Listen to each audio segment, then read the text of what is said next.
हमारा शास्त्र कहता है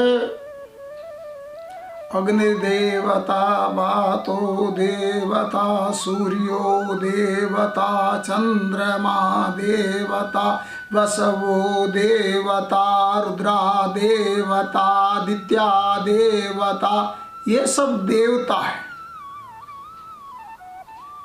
देवता किसको कहते हैं? जो देता ही देता है, लेता कुछ नहीं, उसका नाम देवता है।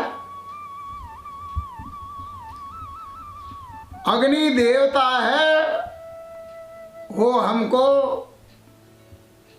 अन्न पका के देती है। सूर्य देवता है, वो प्रकाश देता है। विचार करो, प्रकाश तो तुम्हारा घर की ट्यूबलाइट ही दे देगी, लेकिन महीने के दिन बिल चुकाना पड़ेगा। कभी सूर्य ने कहा मैं इतना प्रकाश दे रहा हूं, मेरा बिल भी चुका? जो देता देता है, कुछ नहीं लेता। चंद्रमा देवता है, चंद्रमा के बिगर अन्न नहीं उपज सकता, चंद्रमा के बिगर फल फूल नहीं हो सकते, चंद्रमा के बिगर औषधि नहीं हो सकती। अपने मारवाड़ी भाषा में बोलते भी हैं, अरे चांदन पख में फलियां लगेगी, चांदन पख में फली लगेगी।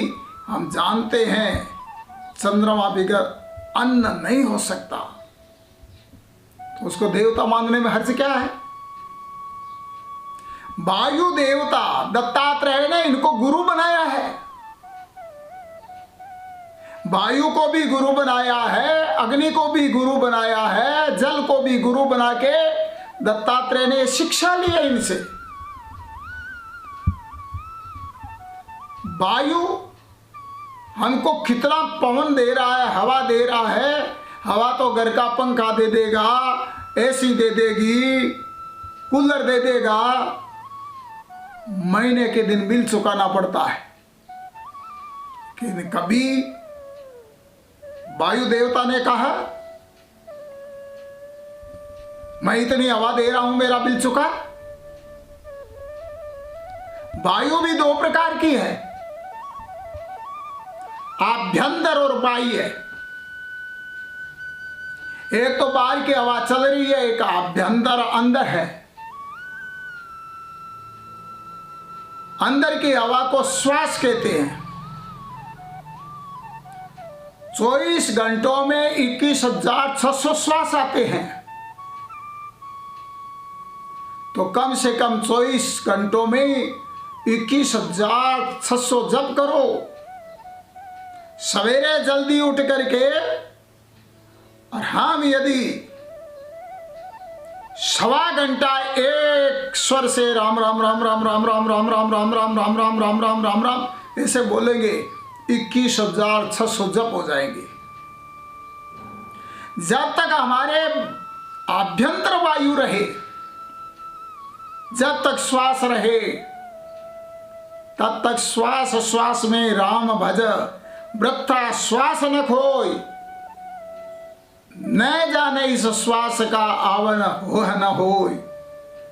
ये मानव ही समझ सकता है इस बात को।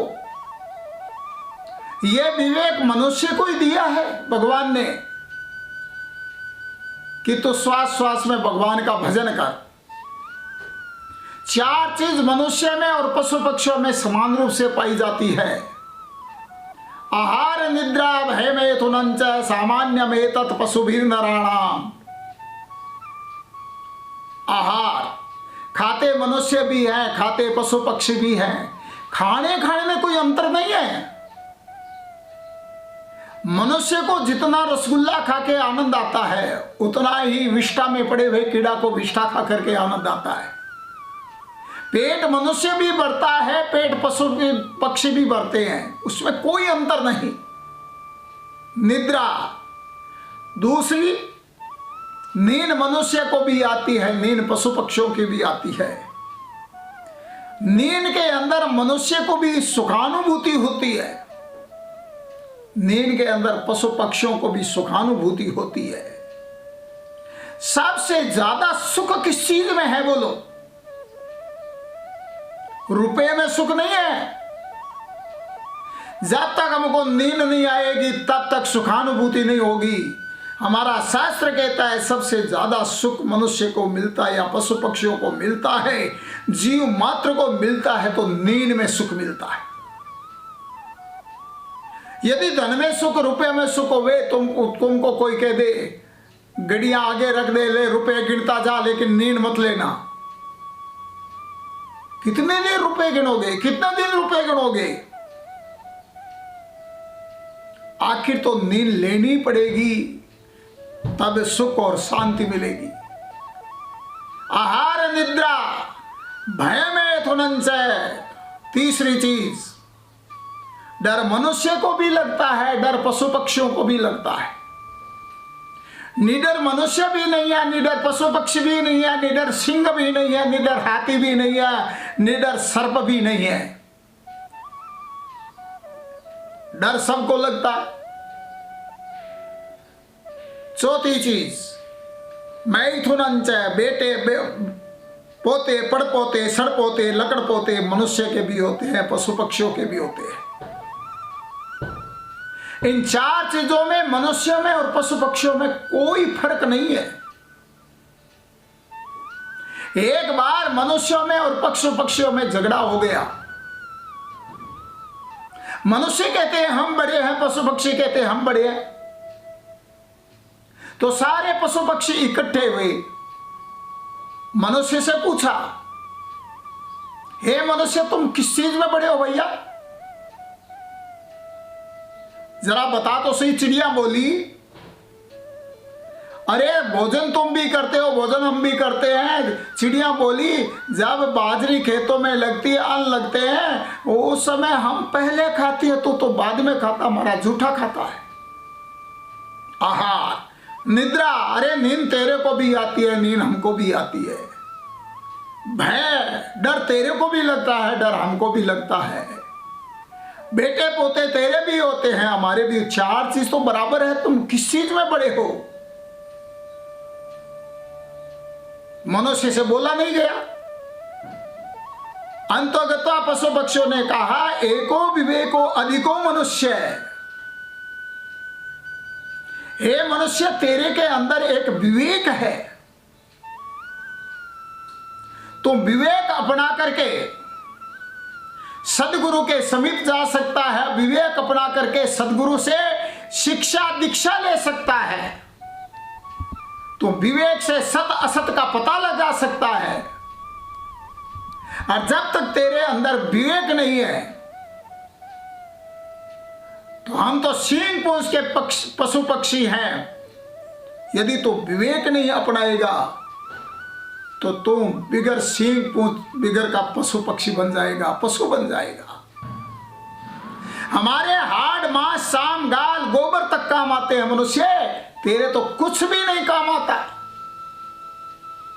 हाथी का दांत होता है, चूड़ा बनता है, मामा आता है भांजी को विवाह से पहनाता है, और हाथी का दांत मरने के बाद और कीमती हो जाता है।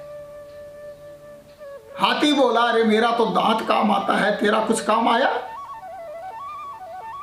मृग बोला, अरे हमारी मृग छाल काम आती है, तेरी मनुष्य खाल कुछ काम आई? सिंह बोला, हमारी खाल की बागंबर बनती है, मनुष्य तेरी खाल की कुछ बनी? गाय कहती है मेरा गोबर काम आता है, मैं घास खाती हूं, दूध अमृत जैसा पी देती हूं, तो खीर मोहन रसगुल्ला चमचम रसमलाई बालूशाही राजभोग खाता है, फिर वो तो इतना गंदगियां तू निकालता है कि उसको कोई देख नहीं सकता, उसके आगे कोई जा नहीं सकता। और मैं घास खा करके गोबर देती हूं, और उस गोबर से तू रसोई पकाता है। उस गोबर में कितनी ऑक्सीजन होती है। मेरे गोबर में लक्ष्मी का निवास होता है, तेरे घर शुभ कार्य होता है। गाय कहती है मेरे गोबर का लेपन होता है। जब प्रायश्चित किया जाता है किसी चीज का, पाप का, विवाह के समय, बड़े बड़े यज्ञ के समय, कोई जान में अनजान में प्रायश्चित करना पड़ता है। कन्या का विवाह होता है, उस समय यदि वो रजस्वला पहले हो जाती है, उसका प्रायश्चित होता है। गाय का गोबर, गाय का गोमूत्र, गाय का घी, गाय का दूध, गाय का दही, पांचों को मिलाकर पिलाते ही उस पंचगव्य में इतनी शक्ति है। जैसे अग्नि लकड़ी को जला देती है, ऐसे ही गाय का पंचगव्य हमारे पापों को जला देता है। तो किस चीज में बड़ा है? मनुष्य से बोला नहीं गया। पशु पक्षी कहते हैं सुन ले, हाथी के दांत के खिलौने बने भांति भांति, बागन की खाल तप सन के मन भाई है, मृगन की खाल को ओडत है योगी जति, छेरी की खाल थारो पानी भर लाई है, सांबर की खाल को बांधत सिपाही लोग, गेनन की खाल राजा राव को सवाई है, काहे कवि दया राम, राम के भजन बिना मानुष की खाल कछु काम न आई है। यदि तुम भगवान का भजन नहीं करता है, सत असत का विवेक नहीं करता है, तो हम तेरे से पशु पक्षी अच्छे हैं। मानव जीवन के अंदर जिससे भी तुमको शिक्षा मिले, विवेक अपना लो। ये विवेक मनुष्य अपना सकता है। वो वायु को गुरु बना करके शिक्षा ले सकता है कि वायु की तरह हमेशा चलते रहना है। हवा चलती रहती है, चलती है, वो हवा को गंदगी भी मिलती है तो भी वो निराशा नहीं होती है, और चलती हवा को सुगंधी भी मिलती है तो भी वो बड़ी प्रसन्न नहीं होती है। जीवन में चलते रहोगे, आशा और निराशा मिलती रहेगी, लेकिन हवा की तरह तुम चलते हो, निठल्ले मत रहो। हवा चलती रहती है और चलते रहोगे, जाते रहोगे, कहीं तुम्हारा मान भी होगा। मान में प्रफुल्लित मत होना, अपमान में दुखी मत होना। हवा को कहीं दुर्गंध भी मिलती है तो दुखी नहीं होती है, और कहीं सुगंध भी मिलती है तो प्रसन्न नहीं होती है, चलती रहती है। ऐसी आकाश को गुरु बनाया। तीसरा, आकाश से असंगता सीखी, किसी के चिपकना नहीं है। आकाश सब जगह रहता है, लेकिन वो चिपकता किसी के नहीं है। तुम मकान में हो, मठाकाश में रह रहे हो, बाहर निकलते महाकाश मिलता है। आकाश आकाश एक ही है, घटाकाश भी एक है, मठाकाश भी एक है, महाकाश भी एक है, लेकिन वो चिपकता नहीं है। ऐसे ही अलग अलग आकाश होते हुए महाकाश में एक हो जाते हैं।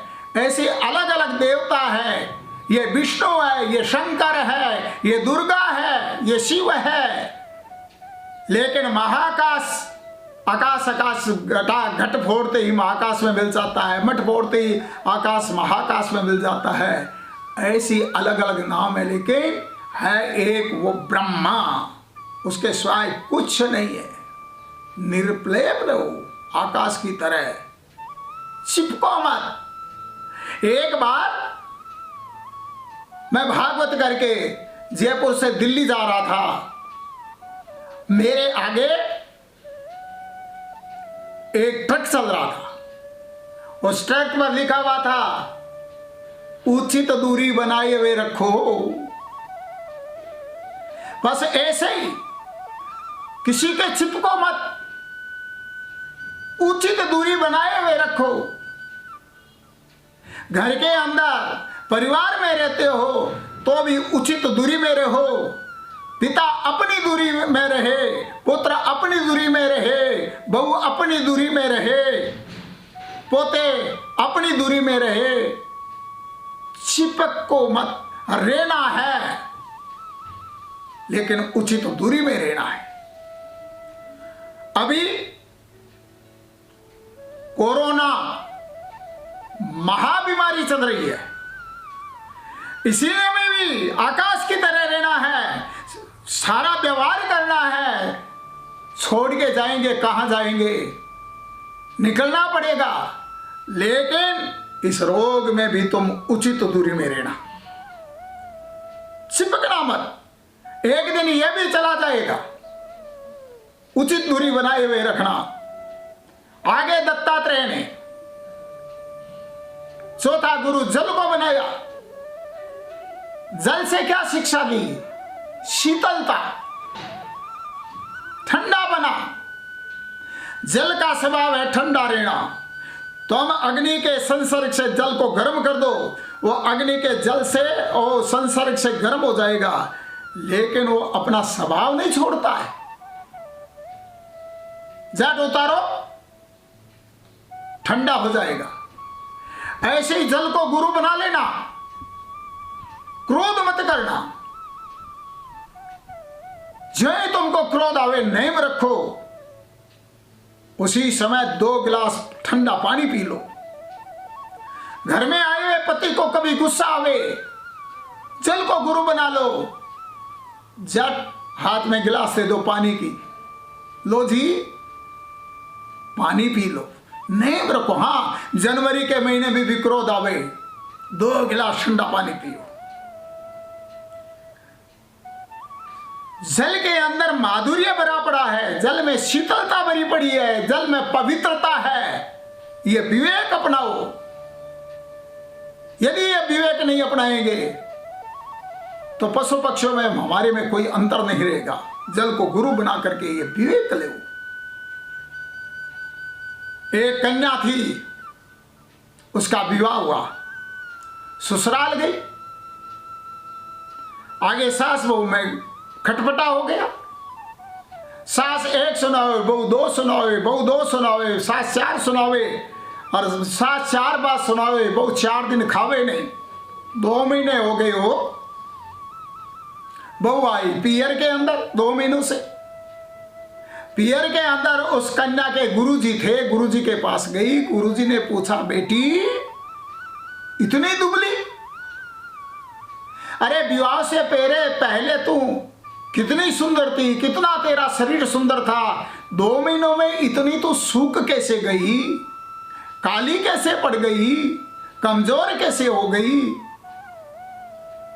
बेटी के आंखों में पानी आ गया। गुरुजी, सास बहू के पटती नहीं।